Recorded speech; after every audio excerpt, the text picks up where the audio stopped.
रजीम बिस्मिल्लाहिर्रहमानिर्रहीम। सबसे पहले तो मैं मुबारकबाद पेश करता हूँ मोहतरमा गोंदल साहिबा को।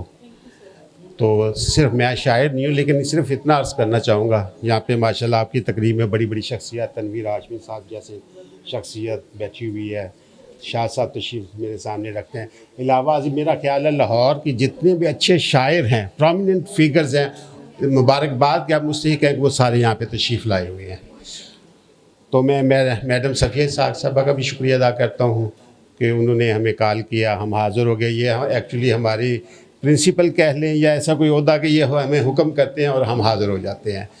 और मैडम बात ये है कि ये जो किताब आपने लिखी है तो मैंने थोड़ी सी पढ़ी है, तो मुझे लगा है कि आप जो फ़ीमेल है, आने वाली किताब जो होगी ना, जैसे फैज़ अहमद फैज़ साहब का स्टाइल है लिखने का, या जैसे परवीन शाकर से ज़रा हट वो भी है, लेकिन ये जो है ना, ये बड़े खुददार किस्म की खातून नज़र आती हैं जो फ़ाइट करना जानती है, मुआशरे से फ़ाइट करी, हबीब जालब की तरह, फैज़ अहमद फैज़ की तरह।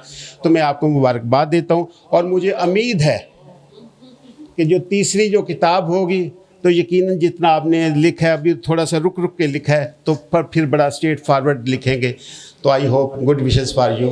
और मैं तमाम दोस्तों का शुक्रगुज़ार हूँ, यहाँ पे तमाम नजीब साहब तशरीफ़ रखते हैं, नरगस नई साहबा और बेशुमार दोस्त, सबका शुक्रिया। आपकी वजह से इन सब से मुलाकात होगी। बहुत बहुत शुक्रिया। पाकिस्तान जिंदाबाद।